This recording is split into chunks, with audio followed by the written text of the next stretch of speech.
मेरा जय भीम, जय भारत, जय संविधान। मैं बहुजन दस्तक से गौतम रत्ना।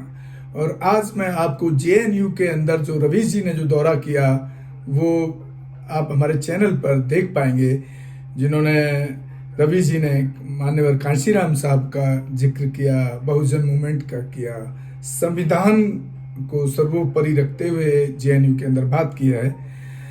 और साथियों, एक बहुत अच्छी बात जो आपको उनके स्टेटमेंट में देखने को मिलेगी वो है कि उनको कोई खरीद नहीं सकता है। उनकी कीमत ज्यादा नहीं है, लेकिन खरीदने का मतलब क्या है कि उनको उनके जो विचार हैं, उनकी जो भाषा है, शैली है, उसको नहीं खरीद।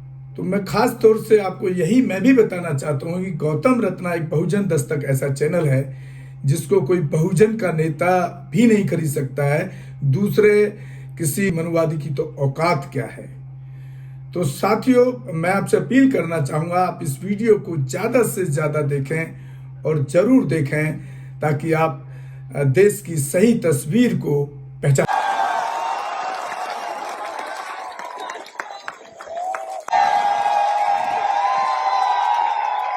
नमस्कार, मैं रवीश कुमार। देशद्रोही हमेशा जो वही होते हैं जो सत्ता में होते हैं, क्योंकि जनता में जो होता है वो विद्रोही होता है। अदानी राष्ट्रवाद, एक नया राष्ट्रवाद आया है, अदानी नेशनलिज्म। हमसे पहले कहा गया कि आपको इंडिया को डिफेंड करना है, तो चलो भाई इंडिया को डिफेंड करते हैं, चाहे जिसी भी वजह से करते हैं। अब कहा जा रहा है कि इंडिया को डिफेंड करना है तो पहले अदानी को डिफेंड करना पड़ेगा। दुनिया के किसी देश में छोड़िए, अपने गांव में इसको डिफेंड नहीं कर सकते आप, इस गोदी मीडिया को, अपने गांव में नहीं। तो मैं ज्यादातर लोगों से, यंग लोगों से पूछता था कि यार मन कर रहा है कि नौकरी छोड़ दें, तो कहता था हाँ भैया छोड़ दीजिएगा। छोड़िए इसका अदानी फदानी का नौकरी करके क्या करेंगे, चल आइएगा यहाँ गांव में हम लोग यूट्यूब चलाएंगे। तो हम बोले कि भाई यूट्यूब कैसे चलाते हमको आता नहीं, तो सब अपने बैग से सामान निकाल के दिखाने लगे कि देखिए हाई फोन बा, हाई फोन बा, हाई फोन बा, हो जाई। रवीश कुमार जी, जैसे आपने मीडिया के खंभे पर हुए हमले का मुकाबला करते हुए देश को एक नई शब्दावली दी और कहा मीडिया दो तरह का है, एक गोदी मीडिया है और दूसरा जन संचार के माध्यम है, वैसे ही जवाहरलाल नेहरू विश्वविद्यालय ने बताया दो तरह के विश्वविद्यालय हैं। एक जहां राग दरबारी बज रहा है, जी हाँ जी हाँ जी हाँ, और दूसरी जगह सवाल पूछे जा रहे हैं कि ये क्यों हो रहा है और इसका इलाज क्या है। जवाहरलाल नेहरू विश्वविद्यालय उस सातवें खंभे में सवाल पूछने वाली जगह है और आपने निमंत्रण दिया है हमको कि सवाल पूछो। तो पहला सवाल तो यही बनता है कि क्या कारण हुआ कि आपने हिंदुस्तान के सबसे महत्वपूर्ण चैनल को कई दर्जन एपिसोड भारत की शिक्षा व्यवस्था के खोखलेपन के बारे में जागृत करने के लिए, जागने के लिए बनाया। ये शिक्षा की आपके हिसाब से क्या तस्वीर है और इस तस्वीर को बेहतर बनाने के लिए आपकी निगाह में क्या करना चाहिए? भाई रवीश कुमार। शुक्रिया। हम सब, इस देश का एक दुर्भाग्य है कि ज्यादातर लोगों को, आप कई पीढ़ी के लोगों से पूछें कि आपकी नजर में अच्छी यूनिवर्सिटी क्या है, तो उनके पास कोई जवाब नहीं है, उनके पास कोई उदाहरण नहीं है। कई पीढ़ी, आज की पीढ़ी से भी, हमसे पहले की पीढ़ी से भी, उनसे पहले की भी पीढ़ी से, तो वो दो तीन जवाबों के बाद खत्म हो जाता है कि अगर आप आईआईटी नहीं गए हैं, अगर आप जेएनयू नहीं गए हैं, लेकिन देश में और भी कई सैकड़ों विश्वविद्यालय हैं। तो मुझे बार बार, जब 2014 के बाद नौजवान बहुत हमलावर हो गए, कहीं भी दौड़ पड़ते थे, दौड़ाने लग जाते थे, तो मुझे लगता था कि यही, इन लड़कों में ये दुर्गुण कहाँ से आ गया। मतलब ठीक है, हर समय के नेता जनता को अलग तरीके से बांधने, हाँकने की कोशिश करते हैं, पर ये तो एक नेता के लिए पूरी जनता मुझे ही दौड़ाए जा रही है। तो बार बार मैं इसे समझने की कोशिश कर रहा था, और जो हजारों व्हाट्सएप मैसेजेस आ रहे थे उन सब को पढ़ते हुए लगा कि ये क्लिक क्यों कर रहा है। इसको लिखने वाला कौन है, तो मैं एक निष्कर्ष पर पहुंचा कि जो लिखने वाला है वो बहुत ही हाई क्वालिटी के ट्रेंड लोग हैं जो व्हाट्सएप लिख रहे थे, जिनका आप जैसे लोगों की बिरादरी के लोग मजाक उड़ा रहे थे, पर मैं उनकी उस भाषा का, उस कंस्ट्रक्ट को बहुत गौर से देख रहा था कि इसके पीछे बहुत ही प्रबुद्ध लोगों का दिमाग है और बहुत ही हाई एंड लेवल पे जाके किया। मतलब आपके ही स्किल का कोई प्रोफेसर, आपके ही स्किल का कोई स्टूडेंट या आपके ही स्किल का कोई रिसर्चर ये काम कर रहा था, जो एक झूठ को इस तरह से, ऐतिहासिक झूठ को, धार्मिक झूठ को इस तरह से कंस्ट्रक्ट कर रहा था कि उन लोगों को लग रहा था कि पहली बार उन्हें नॉलेज मिला है। तब बात मुझे समझ में आई कि ज्ञान का अंतर या ज्ञान की असमानता इस देश में आर्थिक असमानता से भी ज्यादा है। हम और आप में पैसे का बहुत फासला हो सकता है, आप छात्रों के बीच भी पैसे का बहुत फासला हो सकता है। चूंकि आप जेएनयू में हैं तो आप सभी का एक स्तर है, तो वो वहां भी फासला है, मगर उन फासलों में काफी अंतर है, बहुत कम दूरियां हैं। लेकिन जैसे ही आप यहां से बलरामपुर की किसी यूनिवर्सिटी के छात्र या मोतिहारी के यूनिवर्सिटी के एमएस कॉलेज के किसी छात्र के नॉलेज से आप तुलना करें या मगध यूनिवर्सिटी के किसी छात्र के नॉलेज से तुलना करें, तो ज्ञान की असमानता वो भयानक है। तो हमने उन छात्रों को ये कभी पता ही नहीं चलने दिया, उनके बाप दादाओं को भी नहीं, उनको भी नहीं, कि आपके इलाके में जो कॉलेज है, जो यूनिवर्सिटी है, वो खंडहर है। हजारों के हजारों छात्र हर साल पास होकर निकलते रहे, पर उन्हें पता ही नहीं चला कि अच्छी मिठाई होती क्या है। तो वो स्वाद नहीं दिया गया, वो स्वाद उन्हें व्हाट्सएप से मिलने लगा था और उसके रंगीन अक्षरों से, उसकी रंगीन डिजाइन से मिल रहा था, जिसे वो पहली बार ज्ञान के रूप में ग्रहण कर रहे थे। और उनका आत्मसम्मान, आत्मबल, उस जिसे हम कहते हैं प्रोपेगेंडा, उससे उनको बढ़ रहा था। तो वो एक नॉलेज के रूप में रिसीव कर रहे थे, ग्रहण कर रहे थे, जिस तरह से आप अपने क्लास में अपने प्रोफेसर की बातों को नॉलेज के रूप में रिसीव करते हैं। और ये वही हुआ जिससे वो आक्रामक होते चले गए। जिस तरह से आप अपनी समझ को, आप अपने नॉलेज को प्रोटेक्ट करते हैं, गार्ड करते हैं, और आप अपने इथोस को गार्ड करते हैं, जिसके खिलाफ खड़े हो जाते हैं कि ये एक हमला है, उस तरह से उन नौजवानों को लगा कि ये हमारे इथोस पर कोई हमला कर रहा है। राजनीतिक रूप से वो आसान हो गया व्हाट्सएप के प्रसार के बाद कि वो इसके रक्षक बनकर किसी एक या दो व्यक्तियों को ट्रोल करें, पकड़ें। उसमें पैसे भी लगाए गए, पैसा भी खर्च किया गया। बहुत सारे लोकल स्तर पर गांधी के हत्यारों का महिमा मंडन हुआ। वो बिल्कुल जो उसकी लिखावट है, जो उसकी पेशगी है, उस पूरे महिमा मंडन की, वो बहुत ही शानदार लेखों की तरह है। वो एक अजीब अजीब तरह के संदर्भों के साथ हैं, उनका कोई मुकाबला नहीं कर रहा था। तो मुझे लगा कि ये बताना बहुत जरूरी है कि आपको जिंदगी में कुछ मिला हो या ना मिला हो, मिलेगा या ना मिलेगा, लेकिन ये बात तय है कि आपको यूनिवर्सिटी नहीं मिली है। और जब देखने लगा तो पता चला कि कोई 3 साल से फंसा है, कोई 5 साल से फंसा है।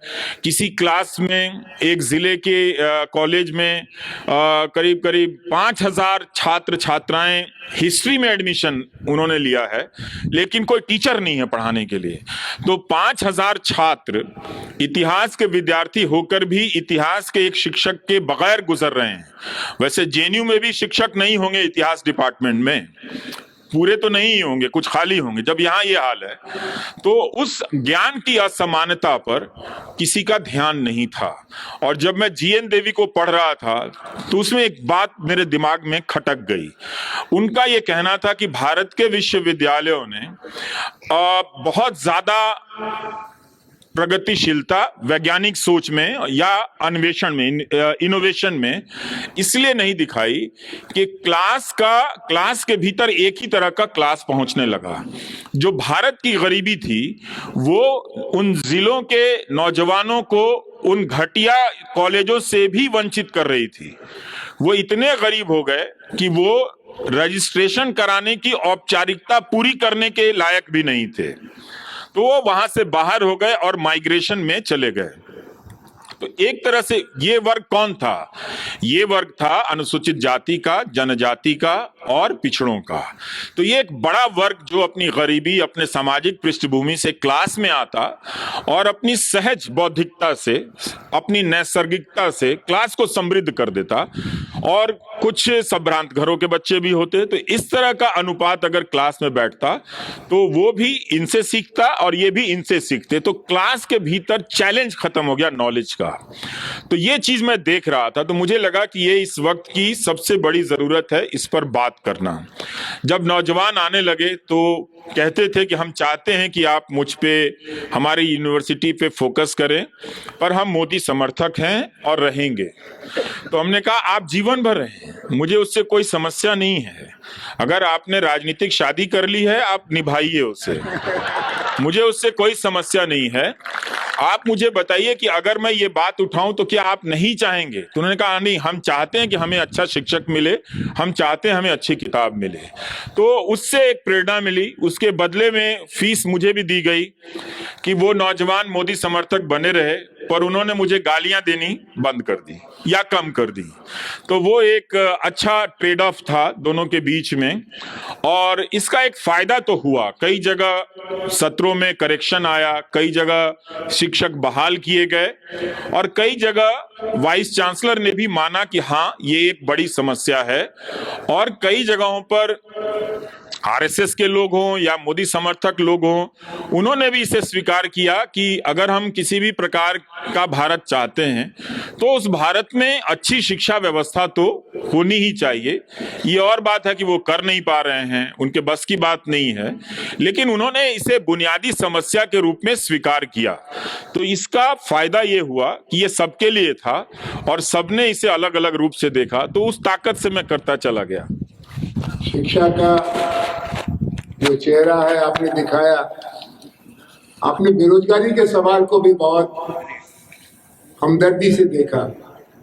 अक्सर हम बेरोजगार नौजवानों को दोष देते हैं कि तुमने पढ़ाई अच्छी नहीं की तो तुमको नौकरी कैसे मिलेगी, या अगर पढ़ाई अच्छी की है तो कहते हैं कि तुम्हारे बाप के पास इतना पैसा नहीं है कि लक्ष्मी पूजा कर सके तो नौकरी कैसे मिलेगी, या कहते हैं कि तुम्हारी भाषा अच्छी नहीं है, तुम मम्मी डैडी कल्चर से नहीं आए और नौकरी बड़ी चाहते हो।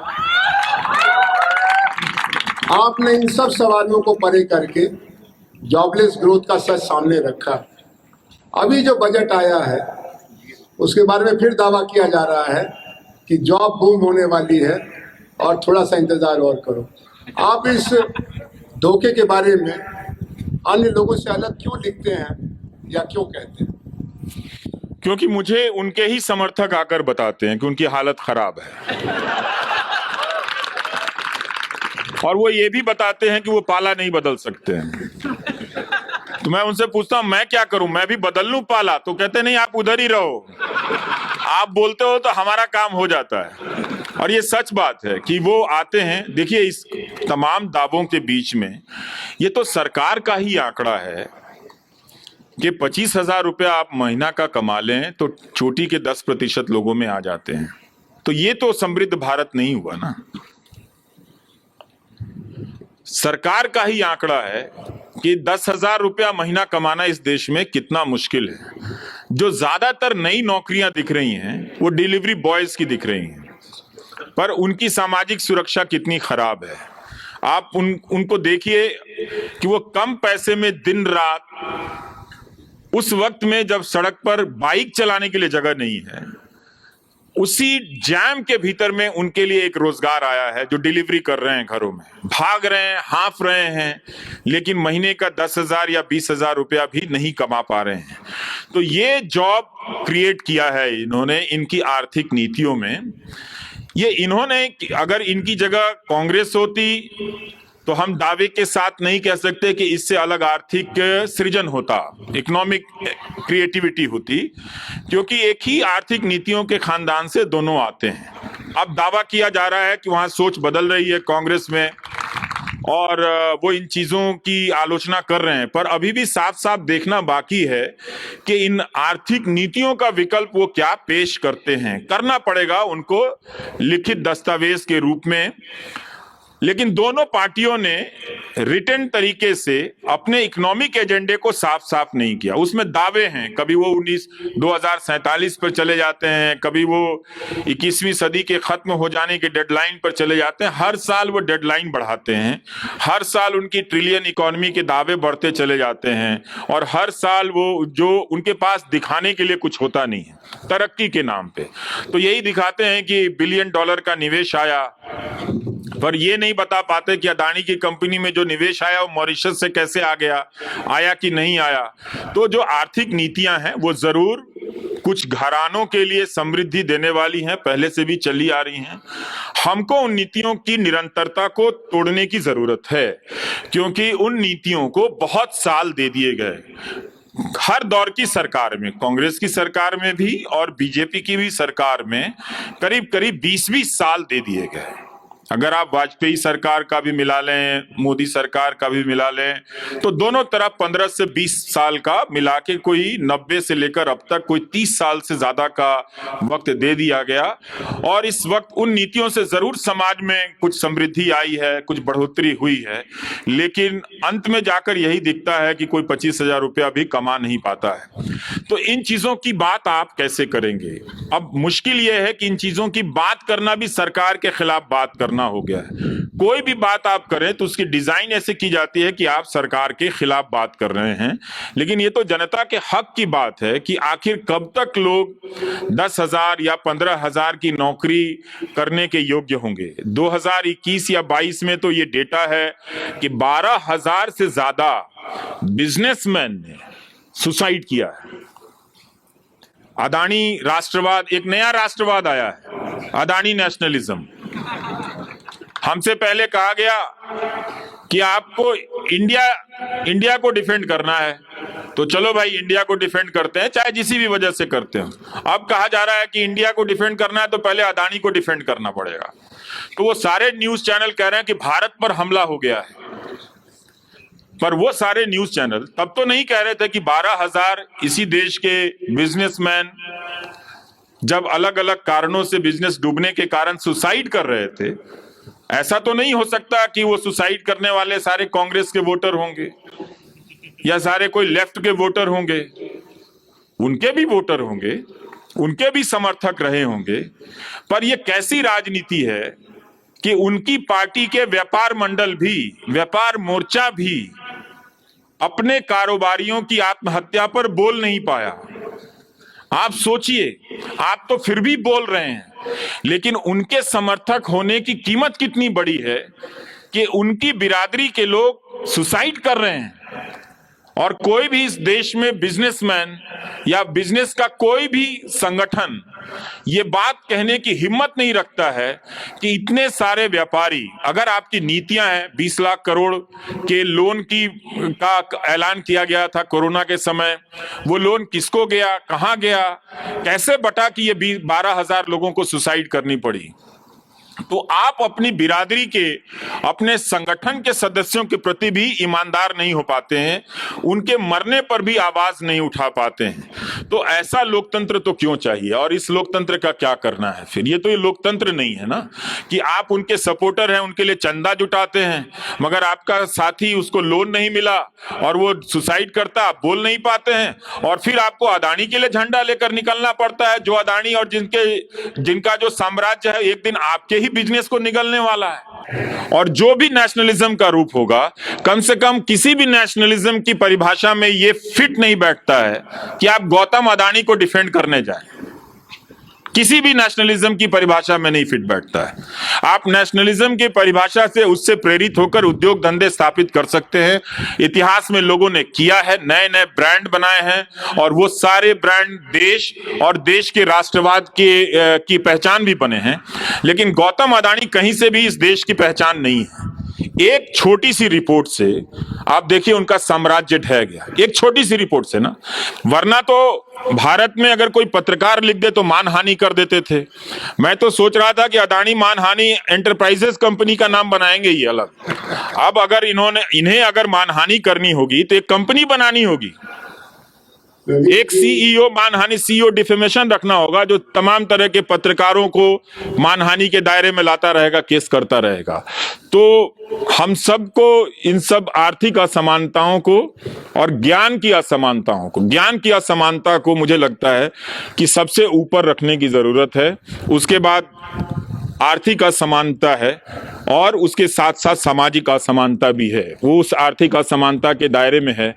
लेकिन ज्ञान की असमानता के मारे तो हमारे वही लोग ज्यादा हैं जो सामाजिक असमानता का दंश झेल रहे हैं। तो इन तीनों असमानताओं की पहचान करें और कोई रास्ता निकालें।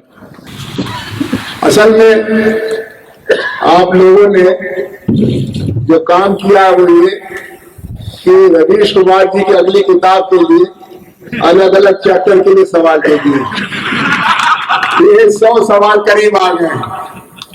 तो एक टुकड़ा ये अभी भारत की राजनीति और राष्ट्र निर्माण की रणनीति के बारे में, इसके बाद मीडिया कल्चर के बारे में, और उसके बाद इनकी पर्सनल जो ट्रेजेक्टरी बन रही है उसमें इनको साहस कहां से मिल रहा है, उसमें ये तन के खड़े क्यों हैं, ये झुक के चल क्यों नहीं रहे हैं, ये रेंग क्यों नहीं रहे हैं, ये उनका चप्पल अपने सिर पर लेके घूम क्यों नहीं रहे हैं, ये सवाल हम पूछते हैं। तो हमने आपसे पूछा कि बहुत सारे सवाल आए हैं इस सवाल के बारे में कि सेकुलर मुल्क कैसा होना चाहिए, और भारत में जो धार्मिक विविधता है उसमें क्या सेकुलरिज्म और बीइंग एंटी हिंदू एक दूसरे के करीब आ गया। बहुत अच्छा सवाल है, सब सवाल ही अच्छे हैं, लेकिन मुझे वो अच्छा लग रहा है जो लोग पेड़ के नीचे खड़े होकर सुन रहे हैं, क्योंकि मैंने ज्यादातर रैलियों को पेड़ के नीचे ही खड़े होकर सुना है। तो मुझे आज यहाँ अच्छा नहीं लग रहा है कि यहाँ कोई और बोल रहा होता, मैं वहां होता। आज जरूर शुरुआत इसकी, आपने बागी की बात की, मैं वहां से शुरू करता हूँ, देशद्रोही की बात से। तो अब तो आप कोई भी बात कहिए तो आपका जब देशद्रोही का टैग है तो वो लग जाता है। तो मैं सोचता हूँ देशद्रोही कौन होता है? देशद्रोही हमेशा जो वही होते हैं जो सत्ता में होते हैं, क्योंकि जनता में जो होता है वो विद्रोही होता है। तो ये जो देशद्रोही लोग हैं ये संविधान की शपथ लेते हैं और संविधान का उल्लंघन करते हैं, फर्जी यूएपीए लगा देंगे, फर्जी एनएसए लगा देंगे। तो इनसे बड़ा तो कोई देशद्रोही नहीं हुआ ना। आम जनता ने तो अपनी सामाजिक आर्थिक जिम्मेदारियों का निर्वहन करने के लिए शपथ नहीं ली है, वो संविधान की बदौलत उसका नागरिक जरूर है। पर ये तो जब जिस दफ्तर में जाते हैं बाकायदा उस किताब की शपथ लेते हैं और ठीक उसका उल्लंघन करते हैं।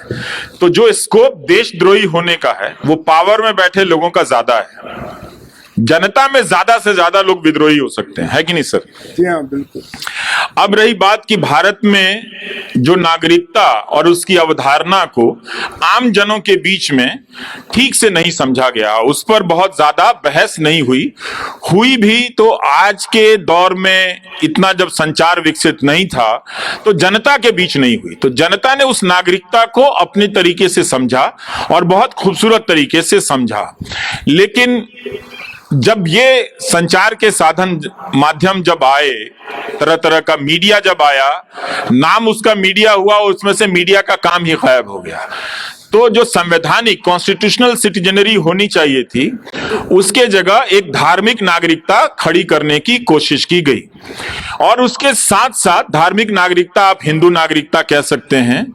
और अब उस तरह से अब किताबें भी लिखी जा रही हैं इस तरह के थीम पर। आज ही मैं किसी किताब का टाइटल देख रहा था।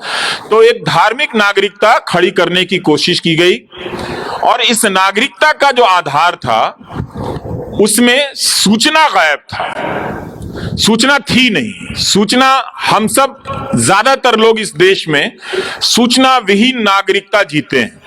ज्यादातर लोग अखबार और टेलीविजन या किसी भी प्रकार की सूचना से, ईमानदार सूचना से दूर रहे, लंबे समय तक दूर रहे। उनके पास इंस्टीट्यूशंस के भीतर जो खराबियां आ रही हैं उन खराबियों की जानकारी जो पहुंचती थी उसके माध्यम राजनीतिक दल ही थे, विरोधी दल थे, विपक्ष के दल थे, उससे ज्यादा पहुंचा करती थी कि इंदिरा गांधी ने क्या किया या किसी दूसरे प्रधानमंत्री ने इन इंस्टीट्यूशंस का क्या किया है। तो सबसे पहले विपक्ष पर हमला किया गया, आपके भीतर से विपक्ष के होने की संभावना समाप्त कर दी गई, इंफॉर्मेशन को करप्ट कर दिया गया। सर, जब इंफॉर्मेशन करप्ट हो जाए तो और आपके पास इंफॉर्मेशन ना हो तो आप नागरिक हो सकते हैं कहलाने के लिए, पर नागरिकता का जो धर्म होता है उसे निभाने के लिए आप इक्विप्ड नहीं होते हैं, उससे लैस नहीं होते हैं। तो एक धार्मिक नागरिकता थोपी गई जिसे आप हिंदू नागरिकता के तौर पर देख सकते हैं। राजनीति में धर्म का आना, कई लोग कहते हैं कि हमारा देश कई तरह के धर्मों का देश है और राजनीति को, सामाजिक आचार व्यवहार को आप धर्म से अलग नहीं कर सकते। बिल्कुल नहीं कर सकते हैं। नेता धार्मिक समारोहों में आते जाते रहेंगे, चाहे वो व्यक्तिगत रूप से जाएं या राजनीतिक रूप से जाएं या उनका जो भी करें। लेकिन मेरी अपनी समझ है कि राजनीति में जब धर्म आता है तो वो राजनीति में अधर्म पैदा करता है। राजनीति में जब धर्म आता है तो धर्म की राजनीति करने वालों के बीच वो साहस खत्म कर देता है, सत्य को सुनने की साहस खत्म कर देता है। धर्म की दुकान या धर्म का अस्तित्व या धर्म का महात्म्य, इंपॉर्टेंस जो है, रेलेवेंस जो है, इस बात पर है कि आप कुछ एथिकल कोड का पालन करेंगे। कोई भी रिलीजन इस बात का दावा करता है कि वो एक सर्टेन एथिकल कोड में विश्वास करता है, इसलिए वो धर्म के अनुयायियों को ये कहता है कि तुम झूठ मत बोलो, तुम सच बोलो। लेकिन यहां तो लोग गीता पर हाथ रखकर ही झूठ बोल रहे होते हैं और उस ऊपर से गीता जयंती भी मना रहे होते हैं। और अगर आप सच बोलें तो आपका जो प्लेटफॉर्म है, जिस कुर्सी पर हम दोनों बैठे हैं, पता नहीं कौन खरीद के ले जाए, तो वो भी गायब हो जाता है। तो एक ऐसे देश में जब धर्म की स्थापना राजनीति में या मुल्क के चरित्र के रूप में की जाए तो थोड़ा संदेह से देखना चाहिए। सेकुलर मुल्क वो मुल्क होता है जहां पर संविधान की बुनियादी समझ ज्यादा से ज्यादा हो। हम सेकुलर मुल्क थे, अभी भी हैं, उसे बदलने की बहुत कोशिशें की जाती हैं, कर भी चुके हैं बहुत हद तक, मगर उसकी आत्मा, उसके बीज अभी खत्म नहीं हुए हैं। लेकिन होता यह है कि संविधान की समझ इतनी कमजोर है लोगों में, उसके प्रति निष्ठा इतनी, उसे कमजोर इसलिए कहेंगे कि जानकारियां कम है। बहुत सारे लोग इस देश में मिल जाएंगे जिन्होंने संविधान की किताब नहीं देखी है। वो तो भला हो बहुजन मूवमेंट का कि बीएसपी की रैलियों से लेकर अंबेडकर जयंती की रैलियों में संविधान की कॉपी बिका करती है। आप और भी कोई और ये मुझे लगता है, मैं दुनिया के हर देश में नहीं गया हूं, पर मेरा अपना मानना है, हो सकता है कि गलत भी हूं, मेरा अपना मानना है कि भारत ही एक अजूबा देश है जहां पर किसी भी वजह से, डॉक्टर अंबेडकर की वजह से ही सही, संविधान की कॉपी किसी की जयंती के नाम पर हो रहे मेले में बेची जाती है। लोग संविधान को गीत के रूप में गाते हैं और उनके गीतों में जो भीम गीत है, जो अंबेडकर के गीत हैं, जो मराठी में ज्यादा लोकप्रिय हैं और भी दूसरी भाषाओं में होंगे ही, उसमें संविधान का जो थीम है वो ज्यादा है। तो उस देश में भी अगर ये ना होता तो बहुत सारे लोग संविधान की किताब या कॉपी का दर्शन तक नहीं किए होते। अगर कांशीराम की राजनीति ना आई होती तो लोगों ने अंबेडकर की प्रतिमा तो देखी, पर यह नहीं देखा कि उस प्रतिमा में एक किताब भी है। उस किताब के बगैर बहुत कम अंबेडकर की मूर्तियां लगाई गई हैं। अगर एक हाथ उनका उठा हुआ है, एक उंगली सामने की तरफ है, तो एक हाथ में वो संविधान की किताब भी है। तो कॉन्स्टिट्यूशन को जनता के बीच ले जाने का काम अभी भी पूरा नहीं हुआ। बहुजन मूवमेंट ने हमें ये राजनीतिक विरासत में सौंपने का काम किया है, या उसे आप अंबेडकर मूवमेंट कहें जिसने महाराष्ट्र में ये काम किया है, तो संविधान जनता तक पहुंचा नहीं। तो नागरिकता या देश, इसकी समझ आप जरूर धर्म, उसकी संस्कृतियों, क्योंकि ये सब उसकी शिराएं हैं, इसके बगैर तो शरीर बनता नहीं है, मगर आत्मा तो संविधान है। और जो सेक्युलर देश है उसका मतलब यह है कि वो कॉन्स्टिट्यूशनल देश हो। उसका मतलब है कि आप संविधान की नजर से सबको बराबर समझें। उसका मतलब ये नहीं कि आप किसी एक धर्म के लोगों को आप इतना प्रताड़ित कर दें, उसके अधिकार बोध खत्म कर दें और दूसरे लोग शांतिपूर्ण तरीके से उसे देखें, सहमति जताएं। नागरिक हम नहीं हैं। नागरिक अगर हम होते तो एक नागरिकता के आधार पर दूसरे नागरिक के साथ हो रही गलतियों को, जातियों को हम महसूस करते। हम सामाजिक जरूर हैं, हम पारिवारिक बहुत ज्यादा हैं। तो अपने परिवार में कोई बीमार होता है तो हम बहुत चिंतित होते हैं। अपने देश में किसी को अवैध रूप से सिद्दीक कप्पन, जिसने वो रिपोर्ट तक ना लिखी और उसे 28 से 18 महीने के लिए जेल में डाल दिया गया, हम उसके दर्द को महसूस भी नहीं करते हैं। यह इसलिए नहीं होता है क्योंकि हमारे भीतर नागरिकता नहीं है, हमारे भीतर संविधान आधारित राष्ट्र नहीं है, हमारे भीतर संविधान आधारित सेक्युलर समझ नहीं है। हमने सेक्युलरिज्म को हमेशा धर्म के कॉन्टेक्स्ट में समझा है, हमने सेक्युलरिज्म को कॉन्स्टिट्यूशनल ड्यूटी के रूप में नहीं समझा है। संविधान ने बाद में इसे जोड़ा गया या नहीं जोड़ा गया, संविधान अपने तमाम अधिकारों से और अपने तमाम बिंदुओं से हम सबको यही कर्तव्य दिया कि आप एक दूसरे के लिए महसूस करेंगे, एक दूसरे के लिए सुरक्षा चौकीदार बनने का काम करेंगे। मगर यहां तो आपकी चौकियां लूट ली गई और जिस पर लूटने का इल्जाम लगा उसने ही कह दिया वो चौकीदार है। तो अब क्या कर सकते हैं?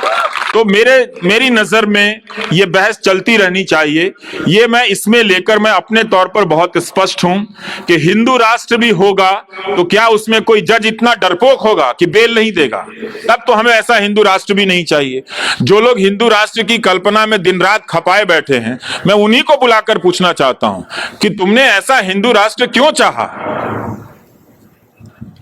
कि जहां एक जज इंसाफ ना कर सके? तुमने ऐसा हिंदू राष्ट्र क्यों चाहा कि किसी अकेले को घेर कर मार दिया जाए? क्या तुमने इसके लिए हिंदू राष्ट्र चाहा? अगर आपको इतिहास में मौका मिला यह बनाने के लिए, तो क्या आपने यह उत्तम आदर्श प्रस्तुत किया कि आप गौतम अडानी को लेकर सवाल उठा तो आप बोल नहीं पाए? क्या आप हिंदू धर्म का यह कमजोर चेहरा देखना चाहते हैं? हर धर्म अपने अनुयायी को एक चरित्र देता है और वो चरित्र है, आप सिख धर्म में जाइए, सिख धर्म ने सिखों को क्या दिया है? सिख धर्म ने सिखों को एक चरित्र दिया है, कैरेक्टर दिया है। आप हो जाएं कुछ भी, गुरुद्वारे में जाकर लंगर के बाहर जूते साफ करने पड़ेंगे। वो अपनी मर्सिडीज से उतरकर जूते साफ करते हैं।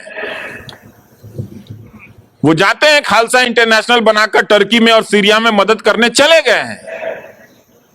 तो क्या ये हिंदू राष्ट्र के अगर सबसे बड़े नायक हैं तो क्या ये उनका किरदार है कि जब आरोप लगे तो आप जावेद अख्तर का डायलॉग चुरा कर बोलते हैं जाओ पहले उसका साइन लेकर आओ? तो ये क्या किरदार? तो हम किसी भी तरीके से हिंदू राष्ट्र का कोई शिखर नहीं देख रहे हैं। अगर ये सपना था जिस सपने को लेकर 100 साल चले हैं तो हम उन्हीं की बात करते हैं। आपने ये दिखाया हमें कि आपने एक ऐसा अपना श्रेष्ठ नेता दिया जो अडानी का नाम लेकर नहीं बोल सकता है। इतना ही कहा जा सकता था कि जांच होगी, आप जांच पर भरोसा कीजिए, पर तब तक आप नहीं कह सके।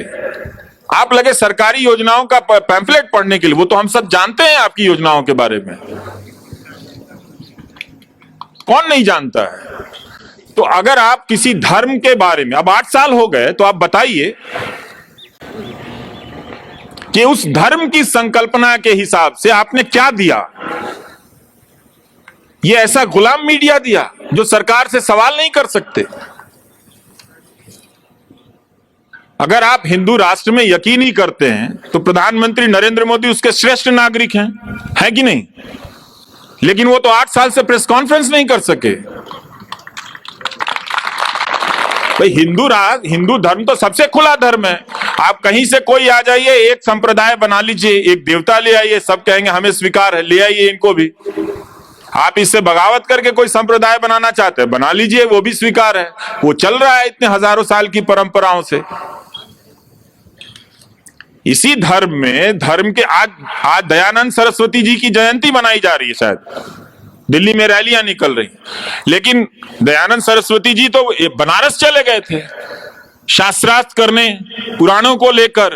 उन्होंने कहा कि मूर्ति पूजा का कोई प्रावधान नहीं है, बाकायदा वो शास्त्रार्थ हुआ था। तो किसी ने उन्हें पत्थर तो नहीं मारे ना बनारस में, वो एक पार्क में गए, तमाम तरह के पंडित आए ये समझाने के लिए कि मूर्ति पूजा का प्रावधान है, ये कहते थे मूर्ति पूजा का प्रावधान नहीं। तो आप दयानंद सरस्वती की जयंती मना सकते हैं, पर दयानंद सरस्वती से दयानंद सरस्वती को मत छीनिए। आप धर्म के नाम पर यही कर रहे हैं। तो धर्म के नाम पर 8 साल में अभी तक आपने कोई भी ऐसा आदर्श स्वरूप स्थापित नहीं किया है। तो इसका मतलब है कि उसमें स्थापित करने के लिए कोई संभावना ही नहीं है।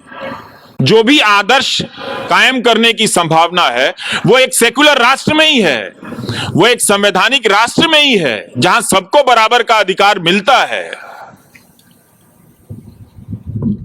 जहां किसी पे फर्जी मुकदमे नहीं डाले जाते हैं। आप हर चीज का पहले का उदाहरण दे देते हैं। तो आप क्या कर रहे हैं? आपने कौन सा आदर्श प्रस्तुत किया?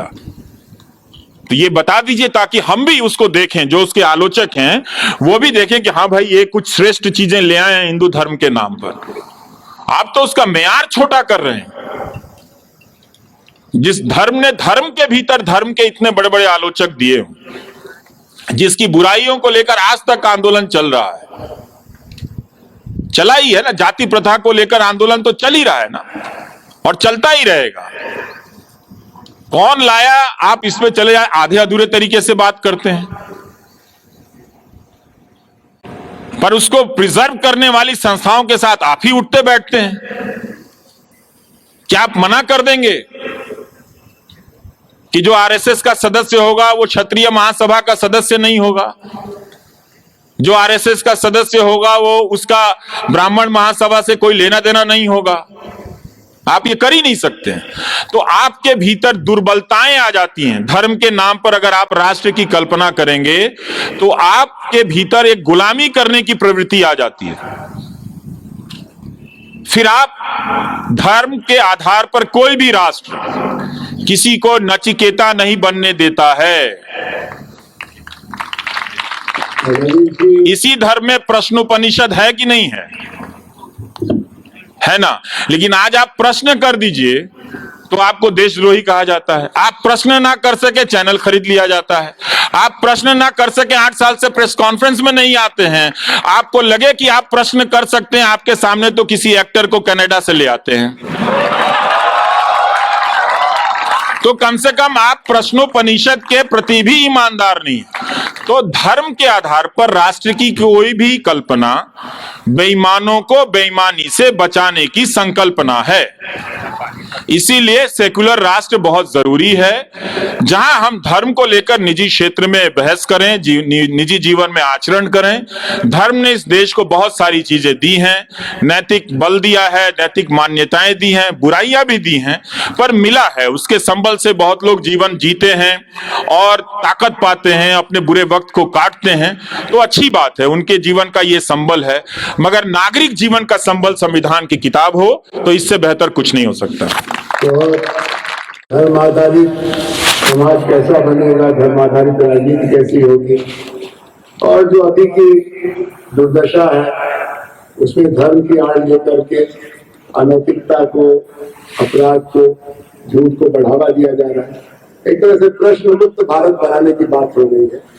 और सवाल तो वही नहीं पूछे जाते हैं जहाँ तानाशाही होती है। तो तानाशाही और मौजूदा नई पीढ़ी में बिल्कुल उल्टा रिश्ता है। कई सवाल आए हैं मीडिया के बारे में, मीडिया के सामाजिक गठन से लेकर के आपके अपने निजी यात्रा के बारे में। उसमें से एक के जो रिपीटेड लगता मैं पढ़ देता हूँ, तो Shri Ravish Kumar sir, we have been watching you for so long and we really appreciate your decision of resigning the new channel of NDTV. Sir, I don't have any specific question to you, but I think that I have started understanding your point of view over time. But sir, would request you to describe your mental state and condition before resigning, as well as how do you look at the present national situation? Bottom line here is, how do you look or see India in upcoming 10 years? ये तो हम भी जानना चाहेंगे कि रवीश कुमार, जिन्होंने WhatsApp university का पैदा होना देखा, जिन्होंने गोदी मीडिया का जन्म देखा, जिन्होंने अडानी का बढ़ता हुआ माया जाल देखा, और कितना बुरा वक्त देखेंगे आप ये पूछना चाहते हैं? आपकी आशा का आधार क्या है?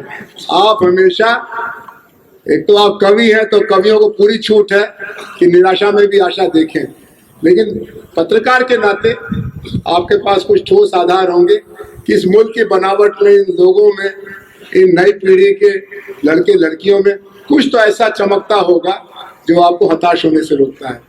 इस्तीफा देने अचानक तो नहीं दिया, पर जब ये खबर आई कि अदानी एनडीटीवी खरीद रहे हैं, तो मेरे जो शुभचिंतक हैं वो मेरे लिए बहुत चिंतित हो गए, मुझसे ज़्यादा हो गए, मैं भी चिंतित हो गया। जब आपके शुभचिंतक चिंतित हों तो आपको भी चिंतित होना ही चाहिए। तो उन्होंने कहा कि ऐसे मत छोड़ देना, देख लो कुछ सेवेरेंस मिल जाए, देख लो कुछ ये मिल जाए। तो मैंने कहा अच्छा ठीक है, मैं पूछ लूँगा, लेकिन मैं छोड़ना चाहता हूँ। तो और हर दूसरे दिन फ़ोन आता था कि अभी आपको इस्तीफ़ा देने की ज़रूरत नहीं है, ये लीगल बैटल है, ये महीनों चलेगा। तो मैंने कहा कि इस देश में लीगल बैटल उमर खालिद के लिए है, अदानी के लिए नहीं है। वो हफ्तों में हो जाएगा। और हवा जब बदलती है तो आप महसूस कर लेते हैं। इस वक्त की हवा थोड़ी सर्दी भी है और आने वाली गर्मी की तासीर भी है इसमें, तो आप महसूस कर लेते हैं। तो मैं एनडीटीवी के भीतर की हवा को महसूस करने लगा था। और ये जान गया था कि एक चैनल जिसके पास केवल एक चैनल है, अच्छा है चाहे बुरा है जैसा भी है, लेकिन अब उसके पास कोयले का खदान होगा, एयरपोर्ट होगा, समंदर के किनारे के बंदरगाह होंगे, रेलगाड़ियां होंगी, बिजली का मीटर होगा, बिजली का कनेक्शन होगा, क्या पता कल को पानी का कनेक्शन होगा। तो फिर हम रिपोर्ट क्या करेंगे? तो अदानी ही करेंगे। और वो सारी आशंकाएं बाद में साबित हो गई। एक दिन मैं एनडीटीवी के वेबसाइट पर देख रहा था कि 5 या 6 खबरें प्रो अदानी थी, और ये सब चल रहा था। जो उद्योगपति 2 सवालों का सामना नहीं कर सकता है, वो भाषण दे रहा है कि वो फाइनेंशियल टाइम्स जैसा बनाएंगे। उसी समय वो दैनिक जागरण में उसका एक फीचर इंटरव्यू छप रहा है। तो इन सब को देखने जानने के बाद अदानी एक स्वतंत्र कैपिटलिस्ट होते, कोई कैपिटलिस्ट से कोई मेरी लड़ाई नहीं है। अगर कोई गुजिया बनाने वाला, समोसा बनाने वाला उद्योगपति खरीद लेता तो मैं शायद कुछ दिन रुकता, पर अदानी को मैं कभी भी मोदी से अलग नहीं देख पाया, उनकी राजनीति के हिस्से से अलग नहीं देख पाया, क्योंकि उनका उभार उस दौर के समय, ऐसा नहीं है कि भारत में काबिल इंडस्ट्रियलिस्ट नहीं है, काबिल लोग नहीं हैं, लेकिन वो उनका एक्सटेंशन है। तो उनके ही एक्सटेंशन में नौकरी करने से अच्छा है करना और बीजेपी के दफ्तर में बैठ के पैम्फलेट लिखना, दोनों तो एक ही बराबर है ना। आप बीजेपी के दफ्तर में बीजेपी के लिए पैम्फलेट लिखो या एनडीटीवी के दफ्तर में बैठ के बीजेपी के लिए लिखो, दोनों बात बराबर है। तो हमने इस्तीफा दे दिया। मैं ये जानता था कि मुझे कोई काम नहीं मिलेगा, मुझे बहुत काम आता है अपनी इंडस्ट्री का, और वो काम किसी नैसर्गिक प्रतिभा से नहीं, मैंने खुद घिस घिस के सीखे हैं, पंचर बनाने से लेके कार का इंजन बनाने तक। लेकिन प्रोफेसर आनंद, ये बात ये देश याद रखेगा कि मुझे किसी ने 2000 रुपए का ऑफर नहीं दिया काम का, और इस बात के लिए इस देश के लाखों करोड़ के विज्ञापनों से लैस मीडिया संस्थानों को शर्मिंदा तो होना ही पड़ेगा, आज ना कल। और मैं बोलता ही रहूंगा कि इस तरह के गोदी मीडिया को मत देखो, सब्सक्राइब मत करो। काम करते हुए भी बोला और उसके बाहर भी जाकर बोलूंगा, क्योंकि ऐसा नहीं है कि वो मुझे अफोर्ड नहीं कर सकते हैं। ये राज भी कभी पता चल जाएगा तो आप सब जान जाएंगे कि इसे अफोर्ड करना तो सबसे आसान है पैसे के हिसाब से भी, लेकिन कोई कर नहीं सका। सबको मालूम है कि वहां छप जाएगा तो उसका पूरा कैरेक्टर बदल जाएगा।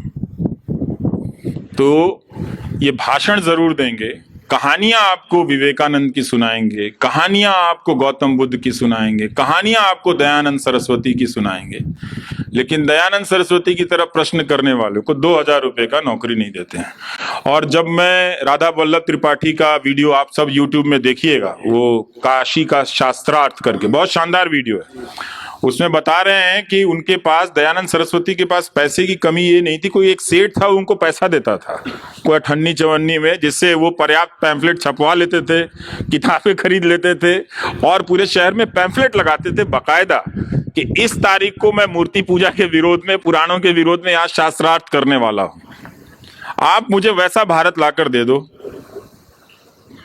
तो ये तो रहा, तो इसलिए मैंने इस्तीफा दे दिया और वो बात, मेरी सारी आशंकाएं साबित होने में कोई ऐसा नहीं कि इस साल भर का इंतजार करना पड़ा। 10 दिन में ही हिंडनबर्ग की रिपोर्ट आई, भर आ गए भाई साहब। अब वो रजत शर्मा क्या इंटरव्यू देने नहीं जा रहे हैं, हिंदी में, अंग्रेजी में इंटरव्यू देने के लिए इंडिया टुडे नहीं जा रहे हैं। हम कह रहे हैं भोजपुरी में आ जाओ, हम अपने यूट्यूब चैनल पे कर लेते हैं। हम भोजपुरी बोलेंगे, आप गुजराती बोलना, गुजरात के लोग भी बहुत पसंद करते, देंगे इंटरव्यू। तो वो मैं जानता था कि मेरे पास अगर यूट्यूब नहीं होता तो मेरा जर्नलिज्म का कैरियर खत्म था, प्रोफेशनल कैरियर। जिस प्रोफेशन को मैं बिलोंग करता हूं, उस प्रोफेशन ने मुझे डिजोन कर दिया। लेकिन वो अभी भी चाहते हैं कि उस प्रोफेशन के जो एथिक्स हैं वो मुझ पे लागू हो, उन पर लागू ना हो। ये बहुत चतुराई का काम है। पर मुझे हैरानी होती है कि इस गोदी मीडिया को कोई कैसे सपोर्ट कर सकता है। आप ठीक है, आप प्रधानमंत्री मोदी के कुछ काम से खुश हैं, उन्हें सपोर्ट कर सकते हैं, फेयर डील। आप पॉलिटिक्स में तमाम तरह के विकल्पों को देख के किसी को सपोर्ट करते हैं। इस मीडिया को देखकर जो किसी लायक नहीं है, दुनिया के किसी देश में छोड़िए, अपने गांव में इसको डिफेंड नहीं कर सकते आप, इस गोदी मीडिया को, अपने गांव में नहीं। इस मीडिया को लेकर भी कोई नहीं बोल रहा है। तो ये जानते हुए भी इस्तीफा दे दिया तो जरूर भावनात्मक रूप से। मुझे उसके पहले कई लोग मिल रहे थे। 2 घटनाएं हैं। एक, हमारे साथी मित्र ने लिखा कि हम सब जानते हैं कि आपको बहुत दबाव आ रहा होगा कि आप वहां बने रहें क्योंकि वो स्पेस चला जाएगा, लेकिन अगर हमें ये पता चल जाएगा कि इस बात के लिए आपने इतना घुट-घुट कर जिया है और इतनी तकलीफ उठाई है उस न्यूज़ फ्लोर में, तो हम बर्दाश्त नहीं कर पाएंगे। और एक महिला ने कहा, मुझे कहीं पूजा में मिल गई थी तो वो रोने लगी, तब मैंने काफ़ी छुट्टियां ले रखी थी, तो उन्होंने कहा कि रोने लगी, तो मैं उनका, तुम्हें बड़ी चिंता हो रही है, ये लोग तो तुम्हें छोड़ेगा नहीं, कैसे क्या करोगे, ये करोगे। तो मैंने कहा नहीं आप चिंता मत कीजिए, मेरे पास, मैंने अपनी सेविंग्स ठीक रखी है, मैं खर्चे भी बहुत संभाल के करता हूँ, तो इतनी जल्दी तो कुछ नहीं होगा, 1-8 साल में काम चला लूँगा। तो उन्होंने कहा कि एक बात कहनी है, और कहते कहते अपनी वो चूड़ी निकालने लगी कि समझौता मत करना। तो मैंने कहा आप कंगन रखे, बोले कि ये ले लो तुम, मुझे इसकी जरूरत नहीं है। ये पता चल जाएगा ना, ये दुख हम बर्दाश्त नहीं कर पाएंगे। तो मैंने कहा अच्छा आपको इतना फर्क पड़ता है, इस्तीफा दे दूं? तो मैंने कहा हाँ दे देना। ये इस्तीफा देने से 1 महीने पहले की बात है। तो मैं कई लोगों से टेस्ट कर रहा था, छठ में गांव गया तो लोग जो मिलने आए, 1000 के करीब लोग आए थे मिलने के लिए, तो मैं उन सब से कहता था कि, लोग पूछते थे कि अब क्या हुई तार, तो मैं कहता था कि क्या करें बताओ। तो कुछ लोग कहते थे कि नहीं नौकरी मत छोड़ना, फिर कोई निकाल देगा। तो मैं ज़्यादातर लोगों से, यंग लोगों से पूछता था कि यार मन कर रहा है कि नौकरी छोड़ दें, तो कहता था हाँ भैया छोड़ दीजिएगा। छोड़िए इसका, अडानी फदानी का नौकरी करके क्या करेंगे, चल आइएगा यहाँ गाँव में हम लोग यूट्यूब चलाएंगे। तो हम बोले कि भाई यूट्यूब कैसे चलाते हमको आता नहीं, तो सब अपने बैग से सामान निकाल के दिखाने लगे कि देखिए हाई फोन बा, हाई फोन बा, हाई फोन बा, हो जाई। और उन लोगों ने कुछ दिनों तक मदद भी की कि लाइए हम आपका थंबनेल बना देते हैं, वीडियो एडिट कर देते हैं। उन लड़कों ने कहा कि आप यूट्यूबर बन जाइएगा, हम लोग के साथ रहिएगा, मोटरसाइकिल से घूमिएगा, लेकिन उसकी नौकरी मत कीजिएगा। तो हमने छोड़ दिया सर। ऐसा नहीं कि वो सिर्फ मुझे ही देता है, पर ये कितनी अच्छी बात है कि लोग, हम चाहे जितना भी पैसे के या कंट्रोल से मीडिया की परिभाषा बदल दें, लोगों की समझ में, या ऐसे लोग अब भी बचे हैं जिनकी समझ में पत्रकार और मीडिया की परिभाषा नहीं बदली है, और इसका प्रमाण है वो कलम जो मुझे देता है। हमारे चैनल बहुजन दस्तक को लाइक, शेयर, सब्सक्राइब देखना मत भूलिएगा। जय भीम, जय भारत, जय संविधान, नमो बुद्धाय। धन्यवाद। चैनल आर्थिक समस्या से गुजर रहा है। अगर आप बहुजन समाज में बाबा साहेब आम्बेडकर और तथागत बुद्ध की विचारधारा को अधिक से अधिक लोगों तक पहुंचाना चाहते हैं तो हमें आर्थिक सहयोग प्रदान करें, ताकि हम अपने चैनल के माध्यम से देश विदेश में समता, बंधुता, एकता और संवैधानिक अधिकारों को ज्यादा से ज्यादा लोगों तक पहुंचा सकें। आप अपनी सहायता राशि नीचे लिखे खाते में जमा करा सकते हैं। खाता धारक गौतम रत्ना, खाता संख्या 316957686551, IFSC कोड SBIN 0060336, बैंक भारतीय स्टेट बैंक। आप हमारे बैंक खाते का विवरण स्क्रीन पर भी देख सकते हैं। रोको मत, हमें टोको मत, हमें आगे बढ़ते जाना है। जय भीम का नारा लगाना है, जय भीम का नारा लगाना है। जय भीम, जय भीम। मैं गौतम रत्ना आपका बहुजन फिल्म प्रोडक्शन में स्वागत करता हूं, और आप हमारे प्रोडक्शन हाउस के अंदर अपना कैरियर बना सकते हैं as a film director, as a producer and actor and actress and editor and cinematographer also. अगर आपको फिल्म से रिलेटेड कुछ भी प्रोजेक्ट आपको बनवाना है तो हमारे पास में पूरा सेटअप है, जिसमें फिल्म कैमरा है, शूटिंग लाइट्स है और एडिटिंग है। सारा A to Z एक ही जगह पर आपको हमारे यहाँ पर मिल जाएगा। तो दोस्तों, आप हमें कांटेक्ट कर सकते हैं हमारे नंबर्स पर 9810085714 और 8510005714। हमारे वेबसाइट पे विजिट कर सकते हैं www.filmserviceindia.com, और हमें मेल भी कर सकते हैं gautamfilmsproduction@gmail.com पर। धन्यवाद।